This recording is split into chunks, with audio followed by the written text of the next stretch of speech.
Yang dirindukan telah datang, Dia yang membawa rahmat dan ampunan, dan jadi pembebasan hamba dari api neraka. Dibeli sama Sayyidina Utsman, kemudian diwakafkan untuk muslimin. Sampai sekarang itu wakafnya Sayyidina Utsman masih ada di Madinah. Bahkan ada Bank Utsman, banknya Sayyidina Utsman.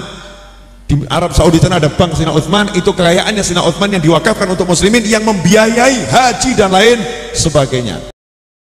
Yang dirindukan telah datang, Dia yang membawa rahmat dan ampunan.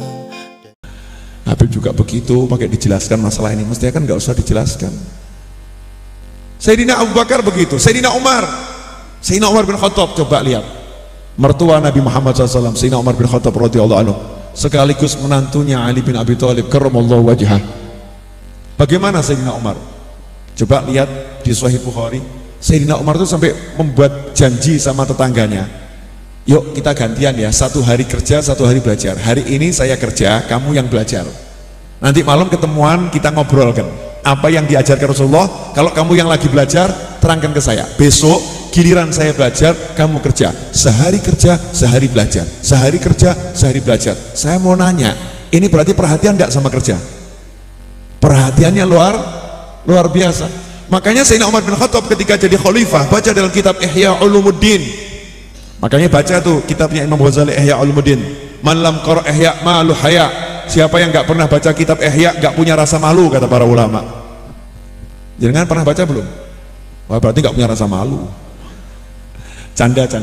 Artinya kalau baca Ihya Ulumuddin nanti bisa menimbulkan rasa malu. Sayyidina Umar bin Khattab radhiyallahu taala anhu masuk ke dalam masjid waktu duha, sibuk-sibuknya orang kerja cari duit, ada anak muda duduk duha, zikir, wirid. Bagus tuh nggak bagus? Bagus. Gak ada yang bilang jelek. Bagus. Maka Sayyidina Umar nanya, kamu kok ada di sini? Heran Sayyidina Umar, ini bukan jam ke masjid, ini jam ke pasar. Ke masjid itu ada jamnya, zuhur itu jam ke masjid, qiyamul lail itu jamnya ke masjid. Waktu orang tidur ya, itu jam ke masjid. Tapi ini jamnya orang ke pasar, dia di masjid. Ini satu di antara dua, kesugihan apa kemelaratan? Yang malas maksudnya, terlampau sugih, terlampau kaya, atau orang yang sangat malas. Maka Sayyidina Umar nanya, kenapa kamu ada di sini? Dijawab, ya saya mau duha, zikir, wirid, ibadah. Loh, terus kamu dapat penghasilan dari mana? Untuk memenuhi kebutuhan kamu sehari-hari dari mana? Ditanya dari mana? Ada enggak kerjaannya gitu loh. Kalau memang ada kerjaannya jalan, dia punya toko, waktu duha ditinggal, bagus. Dia punya kerjaan, dia punya sawah, dia lagi kerjakan sawah, waktu duha dia tinggal ke masjid, bagus. Ini ditanya, jawabannya enggak, saya enggak punya kerjaan. Nah terus dari mana semua itu? Saya punya kakak saya yang nyuplai kebutuhan saya. Maka Sayyidina Umar menjawab, fa idzan akhuka a'bad minka.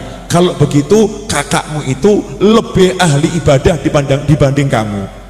Jadi kakaknya yang lagi di pasar, kata Sayyidina Umar, lebih hebat daripada kamu yang nongkrong di masjid ini, ibadah masjid ini. Hebat kakakmu yang di pasar. Aku ka'abad minka.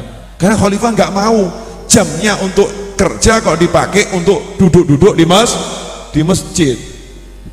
Ada waktunya, timingnya itu ada. Nah kecuali kalau yang kumpul di masjid wong sugih, pantas. Kenapa di masjid? Simpenan banyak Pak, 2 triliun. Nah ini cocok nih, duit 2 triliun nongkrongnya di masjid, keren. Mikirkan nih, siapa nih orang-orang yang gak punya kerjaan gitu kan. Nah itu bagus yang seperti itu. Jangan dibalik, gak punya duit kumpul di masjid, kemudian ngomong mari kita zuhud, jauhi dunia. Jangan seperti teman-teman kita itu yang tergila-gila pada dunia, jam duha masih sibuk di pasar. Ini jadi yang betul yang mana? Kalau udah mendengar seperti ini, yang betul yang mana? Yang betul yang kerja mau menyempatkan diri ke masjid. Kalau nggak sempat ke masjid untuk duha, dia sempatkan sholat duha di tempat di mana dia bekerja. Tapi kalau pengangguran sholat duha itu cuma dapat pahala sholat, sholat, tapi nilainya jauh berbeda dengan apa yang diajarkan Nabi Muhammad Sallallahu Alaihi Wasallam. Ini perlu disampaikan sehingga orang-orang di luar Islam tuh ngerti sholat duha itu untuk apa, Muslim itu bagaimana, biar mau masuk Islam. Jangan karena tampang kita yang malas-malas akhirnya orang gak jadi masuk Islam. Oh begitu toh Muslim dia. Oh Islam seperti itu. Naudzubillah min dzalik. Sayyidina Utsman bin Affan radhiyallahu taala anhu. Coba kita lihat Sayyidina Utsman bin Affan. Tahu Sayyidina Utsman kan? Iya, siapa? Khalifah ketiga, betul. Itu jabatannya. Tapi sebelum menjabat khalifah beliau siapa? Menantu Nabi Muhammad SAW. Menantunya Rasulullah. Dinikahkan dengan dua putri Nabi Muhammad SAW, wafat satu, nikah dengan yang berikutnya. Itu Sayyidina Utsman, maka dapat julukan Dzinnurain, yang punya dua cahaya. Bagaimana Sayyidina Utsman? Melarat, miskin, nganggur? Enggak, konglomerat. Saat di Madinah umat Islam itu kehausan, susah cari air, Sayyidina Utsman pun membeli sumurnya Yahudi, dibeli, dibayar total. Dengan waktu itu perjanjian belinya pintar Sayyidina Utsman, sehari buat saya, sehari buat kamu. Nah Yahudinya mau, karena nanti dipikir di waktunya dia umat Islam akan beli air dari dia. Sayyidina Utsman pintar, di waktunya Sayyidina Utsman umat Islam suruh ambil air sepuasnya, gratis semua. Akhirnya Yahudinya di harinya itu kosong, nggak ada yang beli air. Akhirnya Yahudi nawarkan, ya udahlah, hari saya sekalian dibeli sama Sayyidina Utsman, kemudian diwakafkan untuk muslimin. Sampai sekarang itu wakafnya Sayyidina Utsman masih ada di Madinah. Bahkan ada Bank Utsman, banknya Sayyidina Utsman. Di Arab Saudi sana ada bank Sayyidina Utsman, itu kekayaannya Sayyidina Utsman yang diwakafkan untuk muslimin, yang membiayai haji dan lain sebagainya. Sayyidina Utsman bin Affan waktu ada perang, butuh pasukan 1000 orang, ini nggak punya kendaraan, nggak punya senjata, nggak ada perlengkapan perang. Nabi membutuhkan pasukan, tapi ada 1000 lebih pasukan yang nggak punya senjata, nggak punya kendaraan, nggak punya perbekalan. Sayyidina Utsman mengatakan, saya yang menjamin, dibelikan kendaraan semua, dibelikan senjata semua, diberi perlengkapan. Sampai Nabi bersabda, setelah hari ini Utsman silahkan berbuat apapun, Allah telah mengampuni dan menjaminnya surga. Bil makna seperti itu. Berarti Sayyidina Utsman sugih atau melarat? Oh sugih pol. Lan jenengan niru siapa? Mesti jawab pun nasib kok Bib. Aduh, nasib dibawa-bawa. Jangan bawa nasib, jangan bawa takdir. Tidak boleh. Kita itu harus upaya niru. Nirunya bisa, tiruan gitu loh. Jangan pernah putus asa, tiru ini, tiru, terus tiru, pasti berhasil biiznillah insya Allah. Jangan bawa-bawa takdir. Sudah takdir saya emang melarat Bib, takdir saya miskin. Kayaknya dia tahu rencana Tuhan ya, rencananya Allah Ta'ala. Oh, takdir itu kan berarti ngerti rencana Allah Subhanahu wa Ta'ala. Gak boleh seperti itu. Kita lihat semua itu, semuanya pejuang dan semuanya orang-orang yang giat mencontoh Nabi Muhammad SAW. Pertanyaannya, nah kok sahabat sampai kerja, sahabat sampai aktif seperti itu, kira-kira sahabat mencontoh siapa?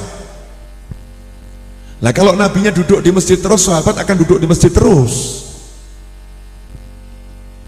Bib, tapi itu ada ashabus suffah 70 orang yang tinggalnya di serambi masjid. Jangan dikira pengangguran, tinggalnya di serambi masjid, memang nggak punya rumah, tapi beliau orang-orang yang aktif berupaya. Kalau udah mentok nggak dapat, siap puasa dan nggak pernah ngeluh, ngeluh. Nah ini sekarang dibalik, dikit-dikit kita bilang jangan ngejar dunia, jangan hubbud dunia, jangan cinta dunia. Sehingga kalau udah aktif ke majelis, ini banyak yang ngeluh orang tua, anak saya tuh sekarang aktif ke majelis jadi males kerja. Wah itu berarti setan Bu yang nyuruh. Kalau ada muslim aktif ke pengajian kemudian dia itu jadi males bekerja, berarti yang mendorong dia ke majelis itu setan, nafsu. Itu nafsu. Tapi kalau kalimatnya begini, anak saya sekarang rajin ke majelis, dia sekarang menata pekerjaannya. Nah itu cakep. Dia tata waktunya bekerja, dia tata jenis pekerjaannya. Itu majelisnya menghasilkan sesuatu. Makanya ulama-ulama dulu kalau pergi pengajian keliling, subhanallah, ke Tegal, Surabaya, Cirebon, hadir majelis kemana-mana. Modalnya bawa sarung 2 kodi. Sampai di situ kita ngobrol selesai pengajian, nanya, ada sarung bagus, mau beli enggak?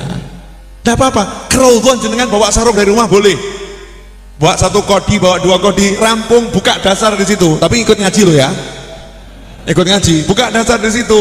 Bilang, mau beli sarungnya enggak nih Beb? Ya, teman-teman nih, sarung bagus. Oh, asik tuh. Rodho seperti nanti kalau orang keluar dari Masjid Nabawi. Oh, asik. Rame, tapi ikut ngaji di sini. Ya, ikut ngaji di sini. Saya itu waktu itu ada pengajian ibu-ibu tadarus Al-Quran keliling 1 Solo, kebetulan make di Raudhah ini. Selesai pengajian saya tersenyum sampai ketawa, karena ibu-ibu yang ikut itu ada ibu-ibu yang punya jualan di pasar, jual kates, ya jual sayur mayur, 1 tenggok itu dibawa pengajian, ikut tadarus. Selesai tadarus langsung gelar tenggoknya di luar. Nah yang belanja teman-teman yang ngaji sendiri. Oh keren, itu bagus, luar biasa. Makanya Nabi Muhammad SAW begitu masuk Madinah, beliau bangun pasar, dan itu pasar muslim pertama di dunia. Kita di Indonesia sebagai umat Islam terbesar di dunia, mayoritas warga negara Indonesia adalah beragama Islam, tapi sebagai muslim kita belum punya pasar muslim terbesar di dunia. Betul? Nah iya, soalnya ceramah kita jangan mengejar dunia. Ya dunia itu nggak usah dikejar, biar ngejar-ngejar kita. Kita kejar akhirat. Tapi kalau kerja itu harus. Jadi jangan ngaku murid saya kalau pengangguran. Saya kerja nggak? Kerja itu ada toko roti itu di depan, betul kan ya? Belilah.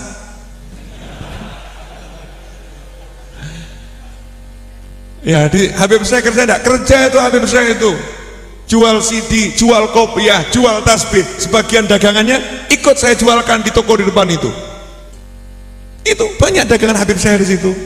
Vol, buka toko ya, titip ya, ambil tuh anak, suruh jualkan di sana. Itu ada itu kerja. Habib Novel kerja enggak? Itu tadi kerjaan saya, apalagi jual buku. Ada yang online di Tokopedia, Raudhah Bookstore. Entah nyebutnya benar atau salah, Inggris saya nggak mudeng. Untuk mau Quran salah nggak masalah, bukan baca Al-Quran salah nggak jadi masalah, gitu aja kok repot. Yang penting tulisannya bookstore.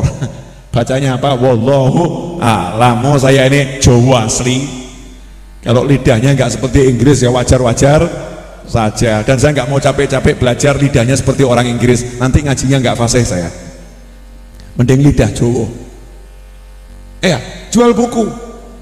Nah itu yang saya bisa saat ini, jual buku. Tapi nanti lihat nih, Pak Novel Al-Idrus ini punya cita-cita akan jual beli perumahan.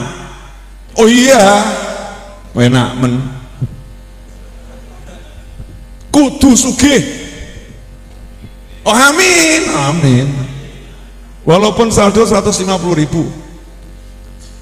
harus kaya, semangatnya gitu. Mau niru siapa? Abu Bakar As-Siddiq. Mau tiru siapa? Umar Ibn Khattab. Mau tiru siapa kamu? Uthman bin Affan. Saya akan tiru beliau-beliau. Kalau pas gak punya, saya akan tiru Ali bin Abi Thalib. Oh beliau ini punya anak Sayyidina Hasan dan Husain. Sayyidina Hasan tuh sugihnya pol, Sayyidina Husain sugihnya pol. Sayyidina Ali Zainal Abidin, coba lihat. Sayyidina Ali Zainal Abidin ini cicitnya Kanjeng Nabi. Di masjid dituduh orang nyuri uang 1.000 dinar. 1.000 dinar tuh dikalikan 2 juta, 2M. Dituduh nyuri uang 2M sama orang di sebelahnya. Tadi ada uang saya di sini, kok nggak ada, pasti kamu malingnya. Putu nih Kanjeng Nabi dibilang maling, santai. Oh uang bapak hilang ya? Saya nggak ngambil, nggak ada, kamu yang ngambil. Ya udah Pak, nggak usah ribut, ayo ikut ke rumah saya. Diajak ke rumahnya. Jumlah uangnya berapa Pak? 1.000 dinar. 2M mas, 2M, 1.000 dinar. Ini 1.000 dinar, maafkan saya. pulang orangnya, sampai rumah uangnya mau ditaruh di lemari, buka lemari, ternyata uangnya di situ, baru ilang. Oh, aku sing pikun ya. Dia tak direne ngomong, uangnya di rumah kok saya ingatnya bawa ke masjid. Nyesel dia, balik ini ke rumahnya Ali Zainal Abidin. Sayyidina Ali, iya, saya salah, uang saya di rumah, ingatnya saya bawa ke masjid, saya pelupa, ini saya kembalikan uangnya. Oh nggak usah mas, saya ini anak cucu Nabi, udah diajari kakek saya, kalau mengeluarkan uang jangan ditarik kembali, dah itu hadiah buat kamu. Rong M mas, 2 M. Sugih napa melarat? Sugih. Wah, ada yang nyeletuk, mosok putu Nabi sugih kudune melarat, kurang ajar kamu. Kok dikesankan kalau ulama harus melarat, ulama harus miskin, orang soleh harus miskin? Siapa yang ngajari seperti itu? Nabi Sulaiman itu raja loh. Ratu Balkis saja masuk kerajaannya bingung, sampai kainnya diangkat, marmernya tembus, di situ ada air, di bawahnya ikannya kelihatan seperti nyemplung di dalam air. Keren tuh Nabi Sulaiman alaihissalam. Makanya pola pikir ini dirubah, belajar sama orang yang benar, jangan belajar sama orang yang nggak benar. Baca buku yang benar, jangan baca buku yang nggak benar, atau bukunya benar jenengan bacanya nggak benar. Bukunya benar, bacanya nggak benar ya. Naudzubillah min dzalik. Paham toh? Ini kadang gitu, masa Habib, masa Kiai naiknya mobil kok bagus-bagus ya? Kok kan numpak apa? Dokar. Terus numpak dokar ki wong soleh ngono. Suruh naik kereta kuda itu ya. Naik andong gitu. Kalau naik andong itu berarti soleh. Jadi zuhud itu kalau melarat, begitu. Betapa bodohnya engkau yang berpikir seperti itu. Mudah-mudahan nggak ada yang mikir seperti itu, walaupun ada. Paham ya? Iya. Loh, tapi kalau sombong itu urusan hati, yang tahu Allah Ta'ala dan pelakunya. Yang tahu Allah dan pelakunya. Niatnya apa? Nah, kalau niatnya untuk kepantasan, Allah nyuruh dandano, kalau kamu sholat tuh dandan. Khudhu zinatakum inda kulli masjid. Oh, ini masya Allah, muslim ke masjid, baju yang dipakai sobek-sobek, bagunya robek, zuhud. Sayyidina Umar tuh punya baju tambalannya 70. Saya mau tiru. Mas, Sayyidina Umar ya, tambalannya 70, saya mau tiru. Sayyidina Umar tuh tambalannya 70 bukan berarti nggak punya duit, tapi begitu punya gintekno, gak sempat beli ganti, habis, punya langsung habiskan. Lah kamu ndak punya, disimpan-simpan, giliran baju kamu yang elek. Beda mas, bedanya luar biasa, jangan disamakan. Ini cara belajarnya salah. Nah, sehingga wajah umat Islam ini kadang jadi tercoreng-coreng gara-gara kita sendiri. Pokoknya jamaah raudhah nggak boleh melarat, kudu sugih. Saya minta pokoknya yang ngaji bareng sama saya sugih kabeh. Iya, minimal kalau jenengan sugih saya nggak mungkin melarat. Ya pasti loh ya. Iya, kudu sugih. Tapi saya masih melarat, kalau sekarang masih nggak apa-apa, besok sugih. Semangatnya harus begitu. Terus gimana? Yo nyambut gawe, cari kerjaan, gak ada bebohong. Besok ke pasar beli pisang, istrimu suruh goreng, keliling no, entek minimal bawa pangan dewe. Habis, minimal dimakan sendiri. Makanya Nabi kita Muhammad SAW ini serba bisa bu, sepuronipun. Kanjeng Nabi jahit ya bisa, betul kan? Sandalnya rusak, dandani sendiri bisa. Jenengan coba sandal jebat, bingung. Baju sobek, bingung. Mau dondomi, mau jahit sendiri, masukkan lubang jarum ini, benang gak masuk-masuk, gagal terus. Mungkin kalau raudhah saya buat lomba masukkan benang ke lubang jarum, jarang yang berhasil mungkin. Iya, jahit sendiri, jangan gak kena. Jahit oke, masak oke, nyembelih kambing oke, gulat, Kanjeng Nabi gulat oke, pernah dipraktekkan kok. Baru nyedak sekali, klak blek jatuh musuhnya. Kita kaken berpelukan, gak ada yang jatuh. Piting-pitingan ndak rambung-rambung. Kanjeng Nabi sekali kok blek blek, hebat jurusnya. Oh, Nabi kita Muhammad SAW keren mainnya, luar biasa. Naik kuda nggak butuh pakai pelana, kuda nggak ada pelananya, langsung ditunggangi, larinya kenceng luar biasa, lebaron, kenceng tuh kuda larinya. Yang nunggangi Nabi Muhammad SAW tanpa pelana, emangnya langsung bisa belajar Rasulullah, ahli. Maka mengatakan sunnah Nabi diantaranya naik kuda. Kalau saya pernah naik kuda, tak suruh nuntun bapaknya, tuntun Pak, tolong Pak. Mau belajar mosok di tepi apa namanya itu sarangan, nggak enak. Kalau belajar kan di padang ilalang rumput gitu ya, kudanya yang gede sisan, kuda cilik-cilik nanggung. Kalau kepleset jatuhnya kan nggak enak. Kalau gede kan langsung wah blok kroso. Kujarani jaran teji sing nunggang dorobei sing nuntun para menteri drek kan begitu. Jaran teji jangan jaran kacangan. Tuh belajar betul. Itu Rasulullah SAW, kudanya teji, hebat kudanya. Apa yang nggak bisa? Semua bisa. Multi talenta, bukan multi talenta, super multi talenta. Itu Nabi Muhammad SAW. Semuanya bisa. Bab dandan, Kanjeng Nabi kemana-mana mbak sisir kok. Rambutnya itu selalu berminyak, minyakan rambutnya, sisiran, bercermin, min sunatul anbiya. Sunnah itu dandan Kanjeng Nabi. Kita zuhud, ora popo. Semakin acak-acakan, semakin ketok nyufi. Sufi model mana? Sufi model mana? Kamu mencoreng nama sufi yang begitu. Sufi itu ganteng, sufi itu rapi ya, walaupun pakaiannya itu kotor, lusuh karena habis pergi. Kenapa itu sufi lusuh? Karena habis jalan jauh lewat padang pasir, pakaiannya kotor, diambil. Berarti sufi pakaiannya kotor. Ngawur kamu, itu baru datang dari luar kota lewat padang pasir. Kehidupannya seperti itu. Kalau Indonesia ya beda toh ya, negara kita berbeda. Rambutnya kok kusut, betul berapa hari nggak mandi di padang Sahara kok nggak ada air, rambutnya kusut. Tapi kalau di tempat yang udah ada air lengkap, dan ganteng, pituturnya bagus, ngomong paling ahli ngomong Rasulullah. Dan hebatnya kalau Nabi SAW ngomong itu nunggu lawannya selesai bicara baru dijawab, nggak seperti jenengan jawab-jawaban persis ibu-ibu. Jadi kalau ada pria begitu podo karo ibu-ibu. Saya udah bicara 1 jam lewat dikit. Alhamdulillah. Nanti Jumat depan sambung lagi. Sudah ini terinspirasi untuk mulai kerja? Pokoknya tahun ini kita harus rajin bekerja, cari duit sebanyak-banyaknya. Tapi jangan letakkan itu dalam hati. Paham ya? Jangan letakkan itu dalam hati. Jadikan itu di luar hati kita masing-masing. Insya Allah semakin bersemangat. Yang utangnya banyak jangan takut.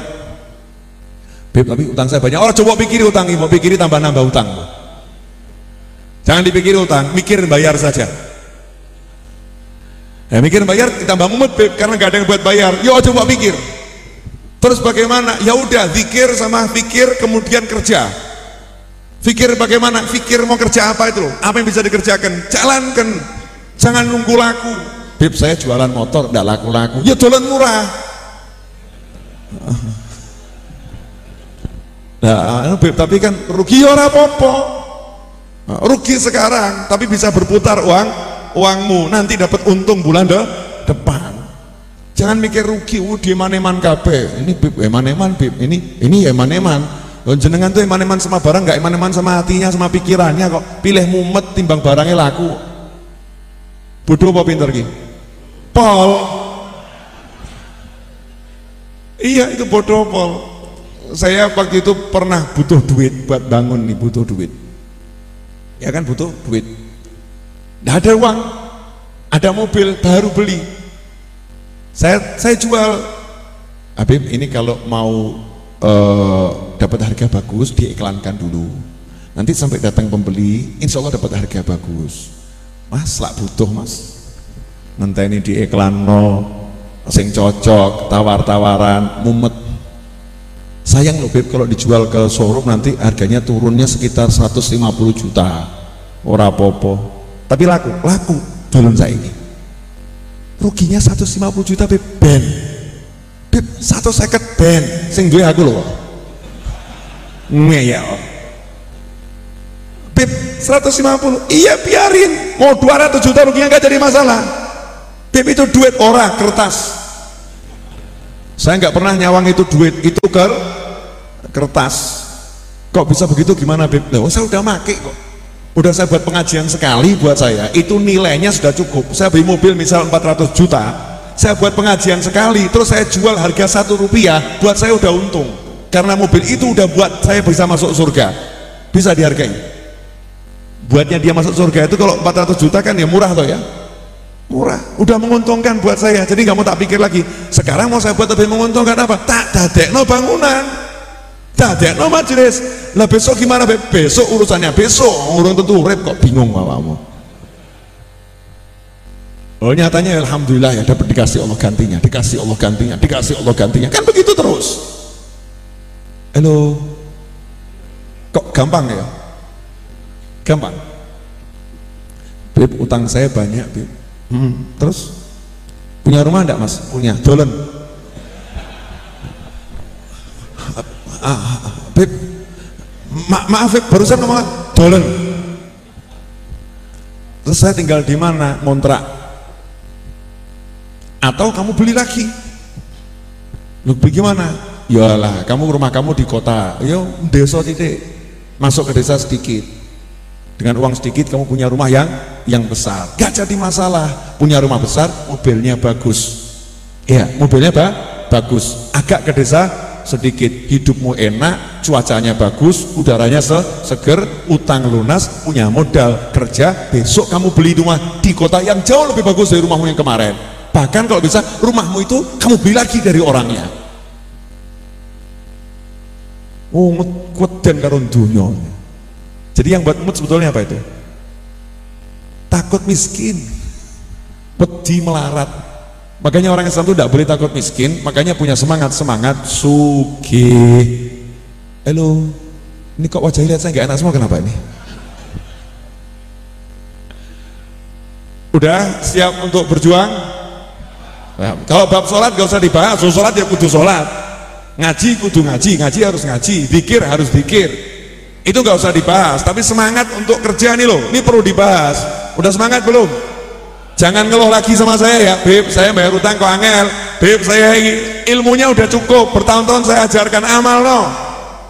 Dan berhentilah mengeluh, berhentilah mengeluh, berjuanglah, pasti ada jalan. Gak mungkin gak ada, tidak mungkin tidak ada. Makanya saya doakan Ustadz Yusuf Mansur itu biar semakin sukses dan dijauhkan dari hal yang tidak menyenangkan dunia dan akhirat. Masya Allah, satu contoh yang baik untuk Indonesia, anak muda, Ustadz pula, hafal Al-Quran, punya santri jutaan yang hafal Al-Quran, tapi punya paytren, dan beliau sudah bisa menjadikan pertama kali bisnis syariat saham, bursa saham syariat pertama kali di Indonesia yang buat ustadz muda hafal Al-Quran. Itu contoh, ustadz harus kerja, keren itu.